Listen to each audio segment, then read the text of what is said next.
This Sunday, policing in America. He didn't attack nobody. He didn't rob a bank. He didn't kill nobody. A young man with bipolar disorder. How you guys doing? My name is Anton Black. Wrongly believed to be committing a crime. The black male wearing all black just fled on foot. Apparently he is a schizophrenic. Dies in police custody. In front of his mother. He told our mother that he loved her. Anton Black's story raises so many larger questions about policing in America. How did a police officer who lost his job in one city get a job in another? You called him a monster. Yes. How could Anton's death be ruled an accident? Anton Black was in a fight and lost, and that is a homicide. And are police unfairly attacked while doing a dangerous job? I don't see any indication of malice. I don't see any indication of indifference. So he's not getting locked up? No. We're going to get to the hospital. This morning, we're going to look at the pressure points of policing in America through the lens of one case, the death of Anton Black. My son was George Floyd before George Floyd. Welcome to Sunday and a special edition of Meet the Press. From NBC News in Washington, the longest-running show in television history, this is a special edition of Meet the Press with Chuck Todd. Good Sunday morning, and I hope you're enjoying your Labor Day weekend. This morning, we're going to do something a little bit different. We're going to take a deep dive into the debate over policing in America. There are few cases of policing more notorious or consequential than that of George Floyd. Floyd's in-custody death at the hands of police officer Derek Chauvin and three others on May 25, 2020, sparked a huge national debate about defunding police. It set off street demonstrations, and it made the phrase Black Lives Matter a household term. But it's another case that happened before George Floyd in the small town of Greensboro, Maryland, with similarities and connections to the George Floyd case that we're actually going to examine in depth today. First reported by Dateline last month by Lester Holt and supervising producer Dan Slepian. The death of a young man named Anton Black in police custody touches on so many fault lines we've been debating about policing over the last few years. Race, mental health, escalation versus de-escalation, police accountability, and the role of the medical examiner, just to name a few. In this morning's special edition of Meet the Press, we're going to review what happened to Anton Black, how he died, how the cause of death was determined, and perhaps most important, how a police officer with a history of violence in another jurisdiction was even allowed to be on the job. And in each step of the way, I'm going to talk to experts on policing, a scholar on race, criminal justice, the president of a police defense fund, and the director of the Innocence Project, as well as a former medical examiner. But let's start by meeting Anton Black, a star athlete whose death has raised so many questions about policing in America. Here's Lester Holt. How you guys doing? My name is Anton Black, and I hope you like my introduction video. Yeah, this is my baby boy, Anton. Anton was a standout athlete, voted his high school's homecoming king twice. He was a star wide receiver on the football team. Set, go. And Mid-Atlantic champion in the 100, 200, and the high jump. I used to love to see him run. Oh, and jump. After graduating, Anton enrolled in college. But his sister LaToya said his true passion was to build a career as a model. He had the looks. Definitely gorgeous. But in that summer of 2018, Anton's behavior changed. To me, all of a sudden, he got moody, he was crying, he was upset all the time. He went to a hospital. Yes. Anton was diagnosed with bipolar disorder. It's a condition that often develops in the teenage years. Anton lived in the small town of Greensboro, Maryland. It's just a few miles from the border with Delaware. It's an important point that will soon come into play. Greensboro is a racially mixed town of roughly 2,000 residents, approximately 1 in 7 of whom are African American. The town has 4 police officers in total. Residents often describe Greensboro as a real-life Mayberry. But all of that changed on September 15, 2018. It was a Saturday evening when a married couple driving home from church saw something they thought was alarming. It was Anton holding a 12-year-old boy in a headlock. When the woman asked the boy, Xavier, if he was all right, Xavier said no. So she called 911. And Greensboro officer Thomas Webster responded. What neither of them knew was that Anton and Xavier had known each other for years. All right, listen, you're not his brother? No. No, I am. Okay, He's not my brother, bro. Stop. Stay right there. That's not my brother. Right before Webster turned on his camera, Xavier told him that Anton was schizophrenic, which wasn't accurate. Anton had been diagnosed with bipolar disorder. Put your hands behind your back. When Webster went to handcuff Anton, he gave the officer an odd response I love you. Put your hands back. Put your hands behind your back. and began to run away. Webster radioed the dispatcher. Black male wearing all black just fled on foot. Apparently he is a schizophrenic. 3 other men joined the pursuit, 2 off-duty officers from nearby jurisdictions who happened to be in the area, along with a civilian on a motorcycle. Anton ran to his home and locked himself in a car outside. Officer Webster arrived moments later, and without saying a word, he drew his baton and smashed the driver's side window. Then he fired his taser. I'm tasing him. But it didn't work. Anton grappled with the men up a ramp toward his front door as he cried out for his mother. Thank you. You were always there. He's schizophrenic. Yeah. The officers then wrestled Anton to the ground. That was really my mom. Hey, grab his leg. No. Pull it out from under him. With the help of the civilian who had a Confederate flag on his motorcycle helmet. He's cuffed. Hey, let him sit there a second. Okay, everybody take a breather. Anton's mother, Janelle, heard the commotion and stepped outside. This is at my door. Webster began speaking with her. Anton here tried to abduct a 12-year-old and then fled from the police. Anton, handcuffed and on his stomach, was kicking his legs, so Webster decided they should shackle them too. I got shackles. Anton continued to cry out. Shackles in the trunk of the car. I love you. You'll be better if you don't fight. Calm down. Officer Webster told Anton's mother he wasn't in any legal trouble. He needs help. Yeah. So he's not Okay. getting locked up. No. We're going to get him to the hospital. Anton went limp. Anton, come on, buddy. That's when EMTs were called, but they could not revive him. I saw him, and that's why I can't sleep to this day. I seen him begging for his life. You know, he's hollering, "Mommy." They never moved. They never got off of it. When I opened up the door, how come they didn't let him up? I'm standing right there. We're going to pause the story here, and I'm joined by 2 men who know a lot about the issue of policing. Paul Butler teaches criminal law and race relations law at Georgetown University, and he's author of the book Chokehold, Policing Black Men. And also joining us is Jason Johnson. Mr. Johnson is the president of the Law Enforcement Legal Defense Fund, which provides support to officers charged with crimes. Gentlemen, welcome to Meet the Press. It's great to be here. I want to try to unpack the incident itself and what the police could have done differently. We put up the definition of de-escalation from the National Consensus of Policy and Discussion paper on use of force from 2020. And the definition is this: an attempt to stabilize the situation and reduce the immediacy of the threat so that more time, options, and resources can be called upon to resolve the situation without the use of force or with a reduction in the force necessary. Jason, let me start with you. What we saw there with Thomas Webster, did he follow this definition? Not in my opinion. No, he did not. But I think it's important to remember that, de-escalation is just words on a page unless we train our police officers how to de-escalate. It's not a skill that we're necessarily born with. Mm-hmm. We have to be trained how to do it. As far as I know, Officer Webster had never been trained how to do it. Did he employ those tactics? No. Were they appropriate to the situation? I'm not sure, but they certainly were not used.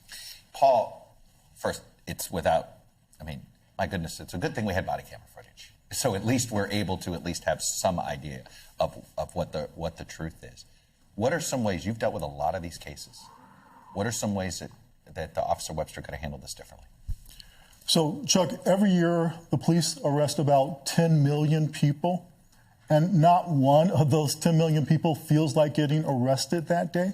So de-escalation is about common sense ways of reducing the trauma and stress of an encounter with the police so that it doesn't end in a tragedy like what happened to Anton Black. So in this situation, keep in mind, Mr. Black had not committed a crime. We heard the couple called, he's roughhousing with a friend. We know that this is something that when people see African-American young men playing around, they're more likely to think of it as a crime than if it's someone else. But what de-escalation in this context means is looking at the situation, how do you talk to people? Do you communicate respect with your tone, with your voices? Are you thinking in this warrior mentality? Right. President Obama's Commission on Policing said one of the concerns is that too many cops now have this us against them mentality. It's guardian, not warrior. Jason, explain the decision by the officers to pursue him when he fled. So the information that the officer receives is that, we heard the 911 tape, it's that there's a younger boy who is in a headlock. The officer responds in good faith, assuming that that's true. He makes some observations that tend to confirm that. His interaction with Anton Black doesn't dispel that, and Anton Black leaves. He gathers enough information to understand that perhaps Anton Black is suffering from a mental health emergency. He seems to, Officer Webster seems to understand that. And so he has no idea where Anton Black is going, whether he could harm himself, harm other people. He has a duty to follow up on that, in my opinion, and that's what he does. I heard what Professor Butler said. I do believe that the officer was respectful in his initial encounter with Anton Black. I don't think he came across as authoritarian or mean at all. I think he was respectful. And so I think the reason for following him is he has a duty to do that. So you believe do you believe he should have followed him? Do you believe that there was enough cause for the follow-up, for the decision to pursue? So. Again, he responded to a concern that this child was being hurt maybe, and he learns that, no, they're friends, kids just playing around. At that point, the criminal law enforcement interest was over. Still, the officer elects to seize Mr. Black, to try to put him in handcuffs. And what does Anton say? He says, "I love you," and then he runs away. Again, every officer does not have to make every arrest. And in this case, there was nothing to arrest for, but too often these kinds of chases, even when they're about nothing, lead to tragedy. Let's talk about the next confrontation, Jason, which was he sees that he's in the car, and the baton to the window. There doesn't seem to be any justification for that, but I'm just curious what you would say or what his defense is. Yeah, so I would say that is the part of this incident, if you watch the videotape, that's the part that sort of hit me as the most likely that, look, if people are going to have questions about this, they're going to know why did he do that. My response to that is, police officers are human beings, okay? They're not perfect. In this case, I don't believe Officer Webster had been trained in any of the de-escalation policies. I think what he was intending to do is to reduce or eliminate the risk that he doesn't know. First of all, he doesn't know Anton Black, as far as I know. He doesn't know that's his house. He doesn't know that's his car, as far as I know. He wants to eliminate the risk that Anton Black, he doesn't know if he has a weapon or doesn't have a weapon. He doesn't know if he wants to harm himself or not. And, when there's an opportunity, if his intention is to seize Anton Black, that seems to be his intention, and we can argue about what the propriety of that. If that is his intention, why not do it when you have the opportunity immediately? We'd be talking about this in a much different light. Might not be talking about it at all if Anton Black is safely placed in handcuffs at that point and taken to a hospital. And I looking at this in a light most favorable to what Officer Webster's intentions were, as I'm sort of inclined to do, that I believe was his intention. But then there was also the tasing. I guess the question is, looking at a layperson, Paul, is what was the rush? Why not let him sit in the car for half an hour and cool off? I mean, I like that could have. It just seemed like what was wrong with just sort of stepping back? That would have been the best police practice. It's true that police officers are human beings, but they're human beings who are licensed to kill. And in this context, you have to wonder about how much of a difference Anton Black's mental illness made. So we know that sometimes police officers buy into this stereotype that people who are mentally ill are more dangerous or more likely to commit violent crimes. And all of the data tells us that that's not true. All right, but let me, when do you think it is, do you understand when a police officer feels as if they're not sure, go into his situation, they're not sure, they might reach for a weapon, and they have to always be prepared that the person they're trying to calm down might reach for a weapon? How should they be handling that situation in your view? So the legal standard is if an officer reasonably believes that she's about to be killed or that the suspect is about to harm somebody else, then she can use deadly force. If that's not the situation, and there's no reason that the officer in this case would have any practical reason to be concerned about Mr. Black, then the officer isn't entitled. A federal judge in the civil settlement in this case said that a reasonable jury could find that the cop used excessive force. Jason, is there any part of the tasing that is defensible in your view? Well, first of all, I'll just say this was not a use of deadly force. Using a taser is not deadly force. In fact, it's used to prevent some future need to use deadly force. Ideally, it stops there. Again, in my earlier remarks, I believe, looking at it again in a late most favorable to Officer Webster, I believe that's what he was trying to do, is end it right there, and the taser was an extension of that. Again, if the taser... And what exactly? Well, his design was to place Anton Black in custody. And again, we could debate whether that was proper or not, but that was his, I would say it was. That was his objective, to get Anton Black in custody. If he uses the taser effectively and Anton Black is taken into custody safely, that changes the outcome. I go back, though, he used the taser as he was running away, not when he was coming toward him. I mean, should that have been a difference, too, when you use the taser? Well, the legal standard for using a taser is a term called active resistance. So if a person is actively resisting or evading arrest, then that would be a in that justification sense, you think for it would have met the legal standard? Look, I agree that a jury could disagree with this. I understand that it's not, well established, but I think that there's an argument to be made that was a reasonable action by the police officer. I'm a law professor, got to make this clear. The police can't shoot somebody or use non-deadly force just because they're running away from a crime. It has to be proportionate to the threat. In this case, there was no threat from Mr. Black. All right. I'm going to pause here. You guys are coming back a little bit later in this program, so we will see you again and continue this discussion. But when we come back, we're going to tell you a little bit more about the police officer, Thomas Webster. Turns out Webster had a violent past. 5 years before he arrived in Greensboro, Webster was an officer in nearby Dover, Delaware, where he was seen on police dash cam video kicking a young African-American man in the face, knocking him out and breaking his jaw. He still got hired by Greensboro, even though his story and its aftermath were well known to the town before they hired them. So how did this happen? Stay with us.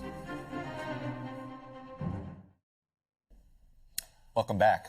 19-year-old Anton Black died in front of his mother in a struggle with 4 men, including Officer Thomas Webster and 2 other officers from nearby towns. So, who was Thomas Webster? As we'll learn, Webster had been a police officer in nearby Dover, Delaware, and was the key figure in a violent incident that was captured on police video that eventually would cost him his job. So how was he able to get hired in nearby Greensboro, Maryland? Webster is an example of what some call the wandering cop syndrome, officers who simply move to another town after being let go for cause. What's more, the town of Greensboro knew all about Webster. Here's where Lester Holt picks up the story. I got one, another one fled around the store. The video, which is hard to watch, is from August 2013 when Webster was an officer in Dover, Delaware. He and another officer were responding to a call about a fight when they stopped one of the suspects, Lateef Dickerson, Get on the ground! and ordered him on his hands and knees. Just as Dickerson began complying, Webster kicked him in the face, knocking him out and breaking his jaw. But it took 2 years for that video to go public, only after Webster was charged with second-degree assault. Folks wanted answers, they wanted justice. Lamar Gunn, then president of the NAACP of Central Delaware, led protests outside the courthouse. A packed courtroom in Kent County today. At his trial, Webster testified he was afraid Dickerson was reaching for a gun. He said he meant to kick Dickerson in the upper body but missed, and kicked him in the face. After 3 days of deliberations, Webster was acquitted. It sends us years backwards. We're clearly not happy with this response. In an agreement with the city of Dover, Webster resigned and left with his pension, $230,000. I thought he was done. But 2 years later, Lamar heard disturbing news. Webster had been hired as an officer at the Greensboro, Maryland Police Department, just 25 miles away. I felt betrayed. I couldn't believe it. Did you feel the need to warn the folks in Greensboro? The moment I learned that Webster was in the process of being hired in Greensboro, I made a phone call. Lamar says he spoke with the Greensboro city manager. I went step by step as to why you would have to hate the people you serve to unleash that type of monster on unsuspecting citizens. You called him a monster? Yes. Lamar Gunn was not the only person who warned Greensboro. Webster was chosen by Greensboro's new Get Tough police chief, Michael Patillo. After Webster was hired, members of Greensboro's African-American community protested, and they went to the town council, pleading with them to reverse the decision to hire Webster. But the council, made up of 5 white men, allowed Webster to stay on the force as one of the town's 4 police officers, agreeing with Patillo that he deserved a second chance. So joining me now is Rebecca Brown, the Director of Policy at the Innocence Project, which works to exonerate people who've been wrongfully convicted. Rebecca Brown, welcome to Meet the Press. Thanks for having me. So this is the wandering cop syndrome. And when you get to the details of this, this isn't a case, when we talk about this issue of should we know who police officers are, how much of their record should we know, this is a case where if you just Googled his name, you learned everything you needed to know about what happened. So I look at this and I wonder what reform could have fixed this? Well, I think there are several reforms that could have fixed this. The first is making sure that police disciplinary records are made publicly available. In the state of Delaware, there was what's called a Law Enforcement Bill of Rights. That's a statute that effectively says any internal investigation is secret from the public. This man had 32 excessive force complaints, so that was kept from the public. Now, of course, people did know about this other horrible incident, which did somewhat follow him, and obviously the community was very concerned about that and brought that to the town council. But just foundationally, his record should have been publicly available, because what ultimately happened here was that the chief kept that information from the certifying body in Maryland. Now, Maryland now has a law, and it's called Anton's Law, that essentially gets rid of this Law Enforcement Bill of Rights. Is that fair to say? Right. So that was repealed in Maryland. There are still more than 20 states with law enforcement bills of rights. Let me put up that. It's quite a few of them, because I want to talk about these law enforcement. That sounds terrific. Right. Who's going to be against the Law Enforcement Bill of Rights when you look at this on here? But these have turned into almost a steroid version of immunity, hasn't it? Right. It's special protections for law enforcement that are facing allegations of misconduct. You know, at the Innocence Project, we wish some of these protections were available to our clients, right? I mean, some of our clients, because they're innocent, they don't even seek counsel. And of course, everyone deserves counsel, police, civilians. Right. That said, these special protections are beyond the pale. People can, for instance, law enforcement that are accused of these things can sometimes have cooling off periods, 5 days, 10 days, right, before they're even interviewed or interrogated. In some instances, these Law Enforcement Bill of Rights allow them to review body-worn camera footage of the incident before they're interrogated. Let me talk about the body camera situation for a minute here, because we wouldn't be here without the body camera footage. We talk about the cell phone footage that has sort of done this, but I mean, how more difficult was this to police, to borrow a phrase, before we had this movement to get police officers to wear body cameras, even in a small town like Greensboro? Right, certainly. I mean, body camera footage was central here, but, it's not a panacea. There are so many other aspects of the system that need to be reformed to really assure transparency and accountability of law enforcement. And that just wasn't the case here. I mean, we saw that there were, hidden disciplinary records from Delaware. Maryland, certifying body did not receive them. And this can all be fixed through laws like Anton's Law. Anton's Law didn't just, repeal the Law Enforcement Bill of Rights. It also made police disciplinary records publicly available. 75% of states restrict access to police disciplinary records. This makes it literally, he just drove 25 miles because it was across state lines. All of a sudden, he's a brand new person. Right. Right, and a brand new applicant, I guess, for the Exactly. And sometimes this is an intrastate problem, right? Ohio, for instance, which is where Tamir Rice was killed. The officer had come from another department where the chief said this man should not police because of how he behaved during firearms training. He then went to the Cleveland Police Department. Tamir Rice was killed. And then that same officer went to a third department in Ohio. So would the simplest reform be a federal registry for all cops? Basically, one person described it to me as a social security number for cops. Absolutely. I mean, law enforcement should have unique identifiers. Right now, they do not. So there across the board, whether you're in Greensboro, Maryland, or New York City. Absolutely. But on top of that, in order to really properly put information into this index, you need to make sure that these records are publicly available. Because we saw, right, in this instance, 32 complaints people were unaware of. 22 of them, which had to do with the use of a taser. This would have been critical information. And you would assume. Now let's talk about standardized training. In this entire conversation I had previously with Jason and Paul, one of the things was, well, he may not have had the proper training. We do not have uniform training standards either, particularly for small-town cops. Right. I mean, I think there's issues around training. There are also issues around, who is best equipped to respond to these incidents, right? We understood years ago, right, that we needed specialized firefighters to deal with fires in this country. Right. So, to have emergency responders be responsible for every type of incident just makes no sense. Except what do you do when you're in a tiny town? With limited resources. I mean, that seems to be, it feels like it's easier to reform the NYPD than it is Greensboro, Maryland. Well, I thought it was fascinating when on the Dateline we watched the former chief say exactly what he would have done, right? Which was a different form of policing to begin with. And, arguably big or small, you can have emergency responders who, are best equipped to deal with mental crisis. Well, and we're going to discuss the whole guardian versus warrior mentality a little bit later. You're going to be back with us too, Rebecca Brown. Thank you. When we come back, Anton's father says Anton was George Floyd before George Floyd. But the connection between Anton Black and George Floyd doesn't simply end with 2 deaths in police custody. There's another connection to George Floyd. It had huge consequences in this case, and it potentially has huge consequences for hundreds of others. We're going to tell you about that one next. Welcome back. So how did Anton Black die? Now, you saw it, but it's a question Anton's family had been demanding to know for months. Dateline found out about Anton Black while reporting on a far more famous case, that of George Floyd.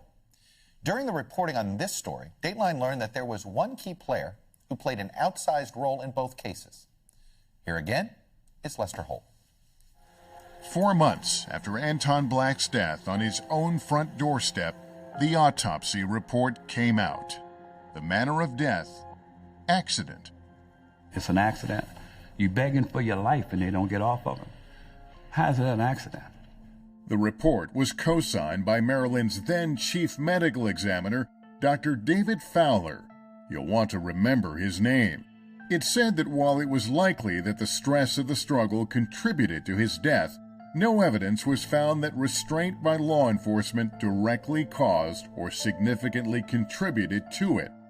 The cause of death, it stated, was a heart defect, and a significant contributing condition was bipolar disorder. The day after the autopsy report was released, the county prosecutor announced no charges would be filed. You took somebody's life and you don't even get charged. It's kind of like they were exonerated as soon as Anton's autopsy report was signed. The role of the medical examiner was yet another issue captured in the harsh light of Anton Black's death. Our role in legal cases plays a huge part. Dr. Roger Mitchell is a former chief medical examiner for Washington, D.C. Today he's head of pathology for Howard University and an expert in investigating deaths like Anton's that occur in police custody. He was breathing, running, talking before the fight, and he's no longer breathing, talking, running, and he dies. From what you've learned from the Anton Black case, what is the proper manner of death? Homicide. Anton Black was in a fight and lost, and that is a homicide. Which is not the same as a murder, and it doesn't mean Webster or anyone else committed a crime. Whether they did anything wrong, that's a legal matter. That is correct. Here is where Anton Black's case intersects with George Floyd's. When former Minneapolis police officer Derek Chauvin went on trial for murder, his defense called an expert witness. I was watching it live from my office. Chauvin's expert was none other than Dr. David Fowler, the same medical examiner who co-signed Anton Black's autopsy report. Potentially carbon monoxide poisoning. Dr. Fowler told the jury that despite Chauvin's knee on Floyd's neck, in his expert opinion, the manner of death was undetermined. So joining me now to talk about the role of medical examiners in determining police accountability is a man you just saw in that clip. It's Dr. Roger Mitchell. Dr. Mitchell, welcome to Meet the Press. Good morning. All right. The viewers have seen the death of Anton Black. So let me ask you. I'm going to give you the three basic choices here. Accident, homicide, murder. This medical examiner chose accident. How did he come up with accident? I'm not quite sure how they came up with accident. I think that there's a philosophy and culture that if there's an altercation with law enforcement, that often if law enforcement didn't mean to kill someone, then it's an accident. But I suggest that it's a homicide, that whether they intended to kill him or not, the actions of another human, whether they're law enforcement or not, those actions that lead to a death are homicide. That's the technical definition of homicide. It's a death by the hands of another. We don't get into intent. That's right. That's right. So to answer your question about murder, murder is a legal construct, and that can be determined by your prosecutor, your jury, your judge. So if you were the medical examiner here, you would have simply labeled this homicide. Simply. And so what does that trigger? Because I think this is what the people don't understand. If you label it accident, the investigation ends? What happens? Well, some will tell you that the investigation doesn't have to end, right? Yeah. It'll say, well, prosecutors can take accidents. They do it with motor vehicle collisions all the time, and they prosecute motor vehicle homicides. But in reality, when the medical examiner calls something accidents or undetermined, a lot of the times the prosecution will not move forward. The investigation will not move forward. The minute you put in homicide, then it creates urgency, pressure, or is there actually more mandated investigating that has to be done? Well, that's going to be on the law enforcement, right? Because as the objective forensic pathologist, my job is not to calculate what the effects of my cause and manner are going to be, but merely to call the truth on my cause and manner and ensure that the cause and manner is reliable and reproducible, like any other diagnosis in medicine. Right. There's a lot of subjectivity into this. And in this report, the medical examiner here, Dr. Fowler, he seemed to indicate bipolar disorder was a cause. How did he come up with that? Well, it's interesting because David Fowler co-signed this report. So it's not just one medical examiner on this report. There's a more junior medical examiner, and then there's Dr. Fowler. Bipolar is a contributing cause, again, trying to give circumstances of why the altercation needed to occur could be my only assumption. Well, they think maybe a heart condition developed. Couldn't you have just said that the tasing, they just simply tasing him could have triggered this too? The point is, it's as possible of a contributing factor as the bipolar disorder, no? Well, the cause of death, it's interesting that you bring it up, Chuck. The reality of it is that cause of death is a natural cause of death. It's a natural cause of death if you just read the cause of death. Yet, the manner of death is an accident. So there's some force that's acting on that natural death. In this case, it's the altercation, and that's why it's a homicide. All right, let's talk about a bigger picture here, which is we don't know the true number of people that die in custody in America, whether you die in custody during an arrest, die in custody perhaps while you're in jail or in prison, die in custody perhaps in a healthcare facility. It is not on any form, is it? No, and the reality of it is that in order for us to understand the whole burden of this injury or disease in this country, we need to know how many people are dying. there's a Deaths in Custody Reporting Act that is in law that is not being fully complied with across this country. We don't have it mandatory in death certificates to check that box or not. No, correct? We don't even have it on a death certificate. So I've been calling for a checkbox on the U.S. standard death certificate merely to say yes or no whether or not a death is in custody. Because, yes, Anton Black is terrible, and so is George Floyd. But there are hundreds of people that are dying from natural disease that they didn't need to die from while incarcerated. Right, we may That's find just out, as important. How about a little better health care at some of these facilities, right? Or something like that. A pharmaceutical help here or something like that, correct? Like this is the type of things we could discover. Absolutely. And an objective public health measure. The reason why we know about maternal mortality and why women are dying while in childbirth is because there's a checkbox on the U.S. standard death certificate. The reason why we know smoking is contributing to cancers is because there's a checkbox on the U.S. standard death certificate. Motor vehicle collisions, a checkbox on the U.S. standard death certificate. And yet not in custody. You created this box when you were here in D.C. That's correct. And did this. How took you about a year to get everybody? Did you get pushback from law enforcement? Did you get pushback from some? You know, it's interesting. I work well with law enforcement. Been, a medical examiner for over 15 years. And once we articulated and started educating people about how having this data readily available can help us prevent deaths, people were pretty much on board. So it took me about a year, but we got it done locally. But we need to get it done nationally. And we don't have time to even get into the whole conversation then. How is it that we can elect these people, elect folks, rather than make sure they have the expert background before they actually become coroners or medical examiners? We're here to improve a system. Yeah, that would be one way to do it, too. Dr. Mitchell, appreciate it. We will talk to you again soon when we come back. Well, we've learned about Officer Webster, about the man who hired him, Police Chief Michael Pateo, who knew even more about Webster's past before hiring him and hid it from view. Welcome back. It turns out there was more to Officer Thomas Webster's past than the videotaped kicking incident we showed you earlier. Dateline learned that during Webster's 10 years as a cop in Delaware, he had 32 use of force incidents on his record. 26 of them were against African Americans. But Michael Pateo, the new police chief who chose Webster, withheld that information. Pateo ultimately pleaded guilty to a charge of misconduct. He received 3 years of probation. 11 months after Anton's death, Officer Thomas Webster was decertified as a police officer and fired in Greensboro, Maryland. Last month, 3 days after Dateline's broadcast, Anton Black's family settled a lawsuit against the police officers involved and the towns involved for a total of $5 million. The settlement includes a new use of force policy that restricts restraining a suspect in a prone position. And it also calls for training in de-escalation and dealing with mental health issues. When we come back, I'm going to bring together all of our guests for an in-depth discussion on how we can reform policing in America.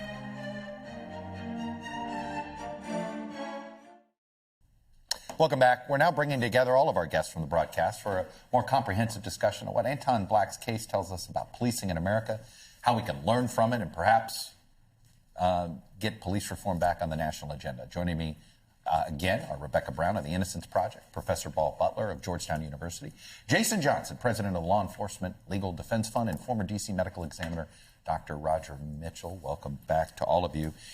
Paul, let me start with, I want to hit sort of 4 pillars here. But one thing you brought up early, and it was something I was going to bring up had you not brought it up, and it was because it was really almost like the first sentence of the Obama administration's task force on 21st century policing. It came out in May of 2015, and it said this: law enforcement culture should embrace a guardian rather than a warrior mindset to build trust and legitimacy, both within agencies and within the public. The idea is the warrior is your soldier. They fight your wars. The guardian are members of your community. They protect you.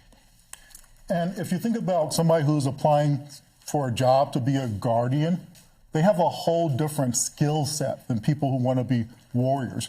Guardians want to take care of communities. They want to talk to people and work with them. From today's conversation, it can sound like we're talking about a bad apple cop, but I think that that's only one of the problems. Most cops serve with integrity, but U.S. cops still kill 1,000 people a year. That hasn't changed since George Floyd. And so when we're talking about reform, we have to think about transformation and change, including workplace culture, getting away from that warrior mentality. It starts with how you recruit, doesn't it, Jason? Like the type of folks you recruit. There is this feeling over the last 20 years of almost militarizing our local law enforcement. Well, we need not just guardians. We need one person who can fill both roles depending on the circumstance. It's almost impossible to find. If we have officers responding to an active shooter incident or an act of terrorism or any act of violence that requires officers to bravely enter and take appropriate action, that requires both roles. Right. I'll say a lot of this conversation about police reform is actually driving people out of the profession. It's not because we're looking at reform, but it's the idea, it's the tenor of the conversation, the fact that it's controversial, it's divisive. It's running people out of the profession, and the line of people that want to come in is very short. So I think we have to be mindful of the fact that the conversation we're having about police reform or improvement is going to inform a young person who maybe is interested in serving in a guardian role in law enforcement. If they feel that they're entering something that's divisive, that's made up of people that are racist thugs, they're not going to do it. Or if you have a job where you have to follow rules, if you're licensed to kill and have to be careful about how to use that power, if you have concerns about that, you should not be a police officer. No, I certainly didn't say that. I think that police officers absolutely should be well-trained, should follow the rules. I don't think that's an issue. And I don't think that's pushing people out of the profession, by the way. I think that the fact that police officers today are presumed guilty, presumed bad, if there's a viral video of any sort of controversial police action, it seems like it's the police officer that's presumed to have done something wrong. That pushes people out. The public policy that follows it, that pushes people out. So following the rules and being subject to training is really not the issue. Well, Rebecca, go ahead. I think it's largely, you talked about culture, right? The culture within the law enforcement agencies, culture within those local law enforcement agencies. Yes, we can take our cues from some of these outliers is what we're talking about, but also some of the sustained racism that we may see in law enforcement. But if we're willing to change the culture and really work towards changing the culture of policing, towards this guardian mindset, and reward community that lives in community, that loves community, that operates in community, and have those same people want to be the law enforcement in community versus people coming from outside communities policing those communities, that mindset of guardian is easier than you would think. I'll be honest, Rebecca, I'm hearing echoes of we have this debate about we want a different skill set in our teachers and all of this stuff. And when you think about both teachers and cops, we're suddenly asking them to do a whole lot of things now. And oh, by the way, we haven't given them a raise. And we don't pay them. We want them to have all of these skills, but they don't feel like they're rewarded to have those skills. Is that a problem?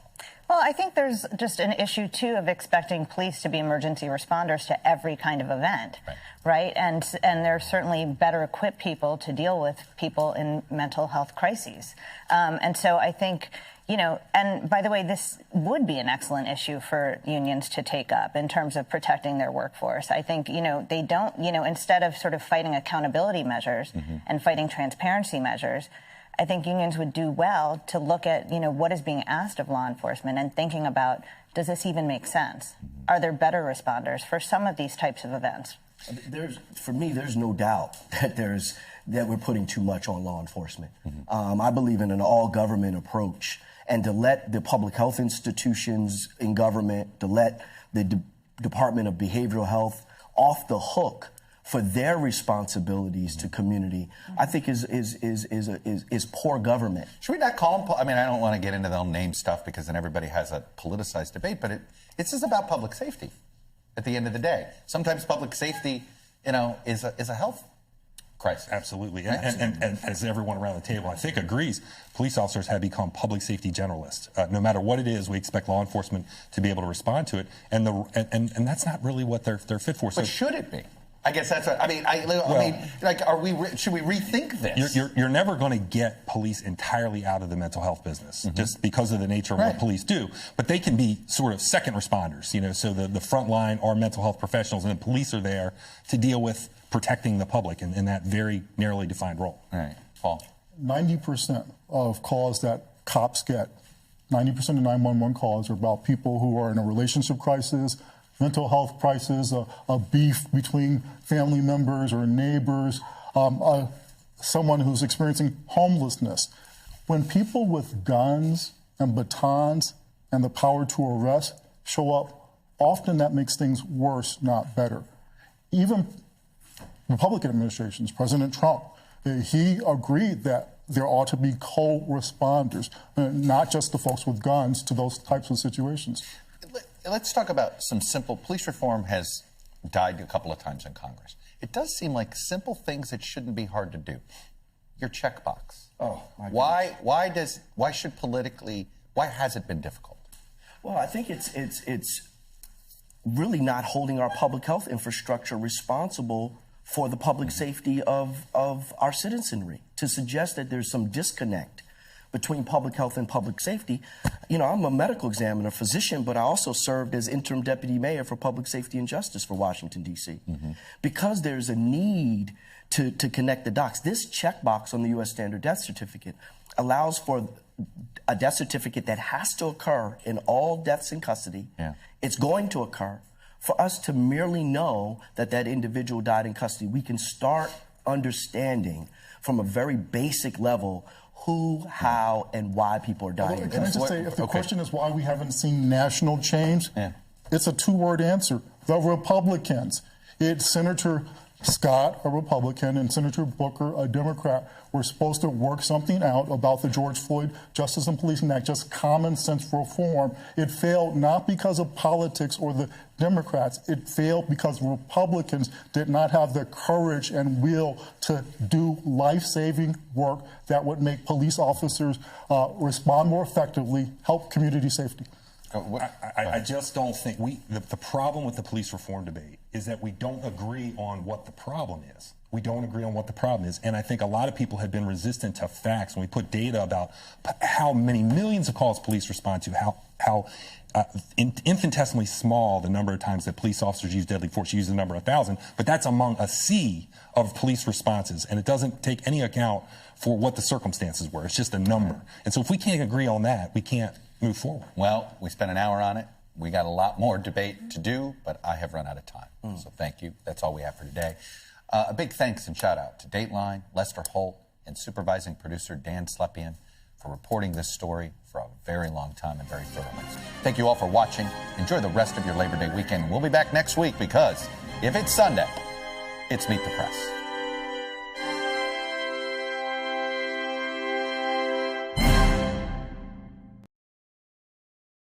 Thanks for watching our YouTube channel. Follow today's top stories and breaking news by downloading the NBC News app.